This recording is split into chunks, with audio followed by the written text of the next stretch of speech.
मैंने सुना था कि आत्मा होती है और वह अपने आसपास मौजूद हो सकती है, पर कभी ज़्यादा गौर नहीं किया था। दोस्तों, यह घटना लगभग 15 साल पुरानी है। हम विट्ठलपुर गांव में रहने के लिए आए थे। ऐसे में हम यहाँ एक किराए के मकान में रहने वाले थे। हम लोग पिताजी की नौकरी की वजह से हमें हमेशा नई नई जगह पर जाना पड़ता था। मेरे पिताजी शिक्षा विभाग में काम करते थे। नया गांव, नए लोगों को मिलने का मौका मिलता। ये गांव बहुत ज़्यादा बड़ा या हाईफाई नहीं था। दूर दूर तक सारे खेत थे। गांव हाईवे से कुछ 4 मील भर की दूरी पर था। सभी यहाँ किसानी खेती करते थे। यहाँ एक स्कूल था जिसमें मैंने एडमिशन लिया था। यह स्कूल गांव के बाहर था, पर यह भी खेतों के बीच में ही था। हम जब से इस गांव में रहने आए थे तब से भूतों के बारे में बात हमेशा ही सुनी है, पर कभी देखा नहीं था। इसलिए हम भी ये सब मजाक मानते थे। धीरे धीरे अब सर्दियां आ गई। छोटा गांव होने से लोग जल्दी खाकर सो जाते थे। कुछ लोग रात को आग जलाकर रखते थे ताकि घर को गर्म रख सके। वैसे उस वक्त स्मार्टफोन नहीं थे और ना ही इंटरनेट था। लोगों के पास टीवी के अलावा कोई दूसरा साधन नहीं था मनोरंजन के लिए। एक दिन अमावस की रात थी। हम भी जल्दी खा पी कर सोने ही जा रहे थे, तभी बाहर शोर सुनाई दिया। लोग खेतों की तरफ भागने लगे। हम भी उनके पीछे पीछे भागने लगे। तभी हमारा मकान मालिक आया और बोला, बाबू को कोई गहरा संकट आने वाला है। पिताजी बोले, क्यों, क्या हुआ?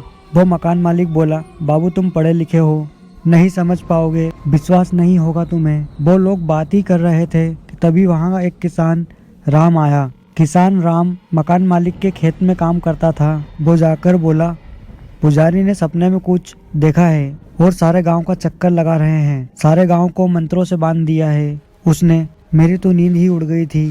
क्या ऐसा भी कुछ होता है? मतलब मंत्रों से गांव को बांधना सुनने में भी अजीब सा लगता है, लेकिन बाहर आकर देखा तो ना मानते हुए भी यकीन करना पड़ा।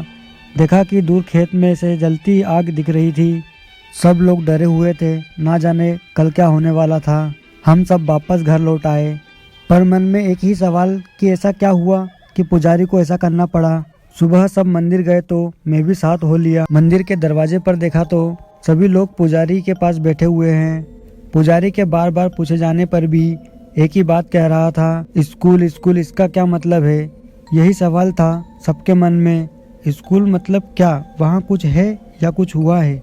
पुजारी की हालत देखकर लग रहा था कि नहीं बचेगा। डॉक्टर को बुलाने कोई गया था, पर तब तक देर हो चुकी थी। पुजारी नहीं रहा।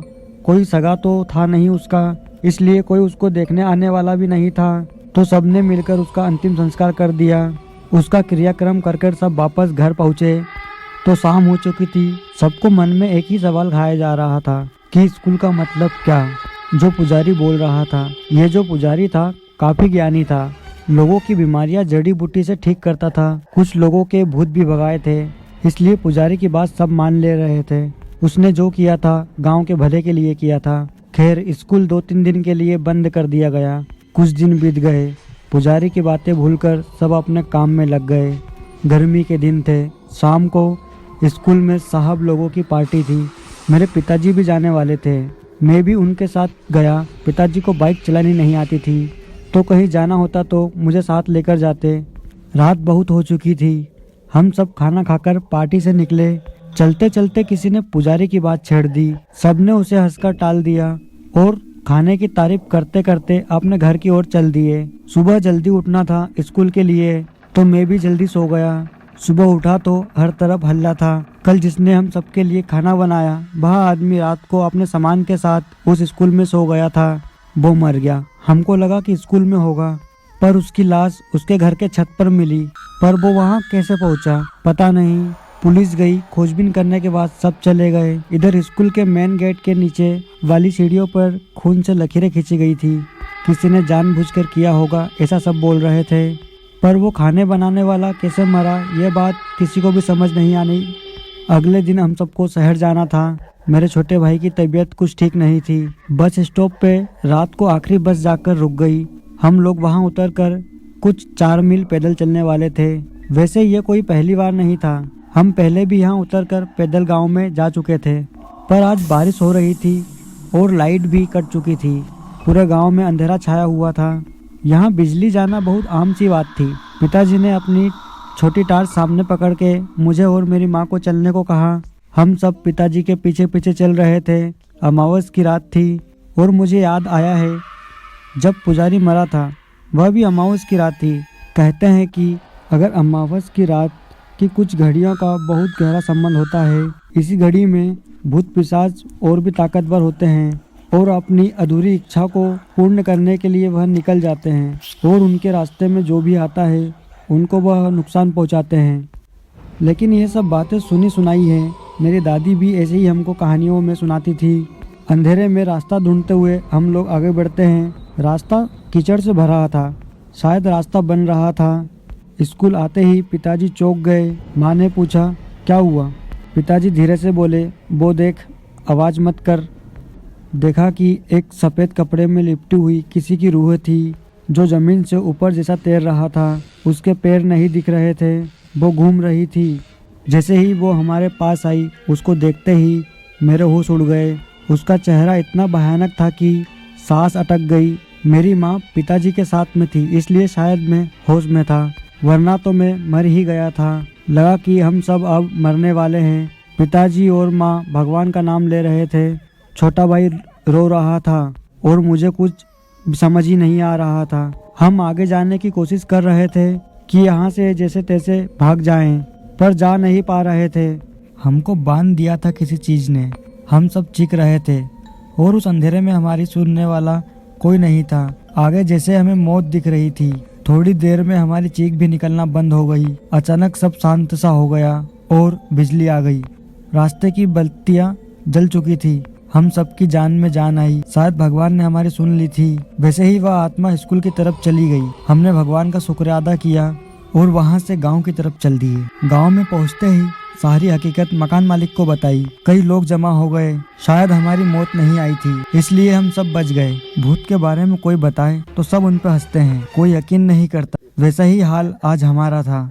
हम सबको सब कुछ सही बता रहे थे तो हर कोई बस हंस रहा था। किसी को यकीन ही नहीं था और कुछ लोग तो हमको डरपोक कहकर ही मन में मुस्कुरा रहे थे। लेकिन जो हमारे साथ हुआ यह सब तो हम ही जानते हैं। धीरे धीरे इस बात को महीने गुजर गए। फिर मेरे सबसे अजीज दोस्त की दीदी की शादी हुई। शादी को कुछ ही दिन बीते थे कि हमें उनके यहाँ कुछ सामान पहुँचाना था। मैंने घर वालों से मुझे जाने देने के लिए परमिशन मांगी।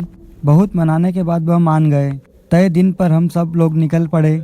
मौसम सुहाना था, तेज ठंडी हवा चल रही थी। मैं काले बादलों को गिनने में व्यस्त था। मैं जानता था मुझे बाइक के बीच में बैठकर ही बहन के यहाँ जाना है। फिर भी खुशी खुशी जाने के लिए तैयार हो गया। बाइक चलाने का जिम्मा भैया का था और पीछे ताऊजी बैठे थे।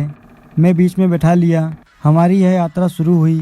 बहन की ससुराल मेरे घर से तकरीबन 40 किलोमीटर दूर सुल्तानपुर ज़िले में था। हम वहाँ पहुँचे, सारे रिश्तेदारों से मिलना शुरू किया। ये सभी चीज़ हमारा काफ़ी समय ले गई। हमें दीदी के ससुराल में ही 8 बज गए। दीदी के घर से हमारी बाइक 8 सवा 8 बजे निकली। रास्ते में एक और रिश्तेदार का घर था। वहाँ गए तो वो लोग रुकने का अनुरोध करने लगे।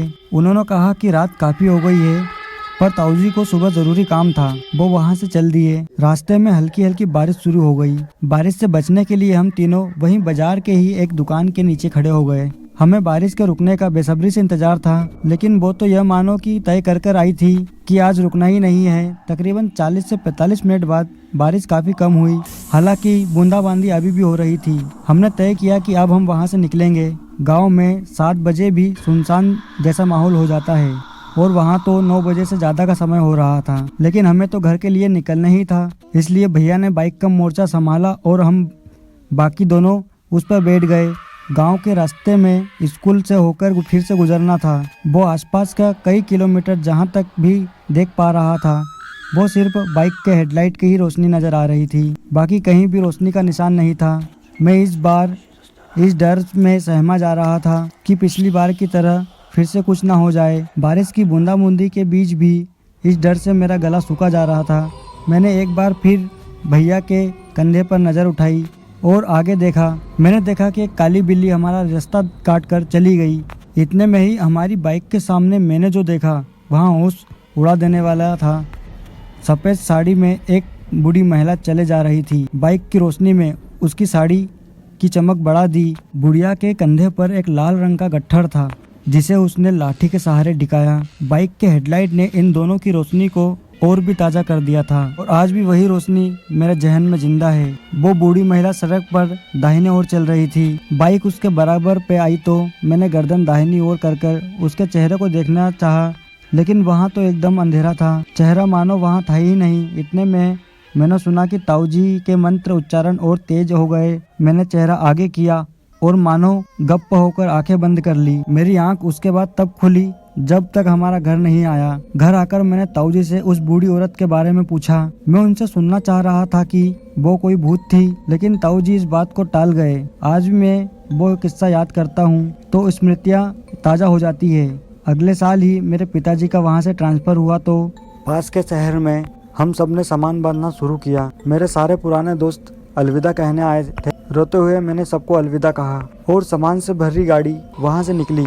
हम सब ने स्कूल को आखिरी बार गाड़ी से ही देखा और उस जगह को भी जहाँ हमारे साथ ये घटना घटी थी। हम सब ने अपनी आंखों से मौत को करीब से देखा था। वो रात हम जब भी याद करते हैं तो हमारे रोंगटे खड़े हो जाते हैं। तो दोस्तों, आज की इस कहानी में बस इतना ही। ऐसी कहानी और सुनने के लिए हमारे चैनल को सब्सक्राइब जरूर करें।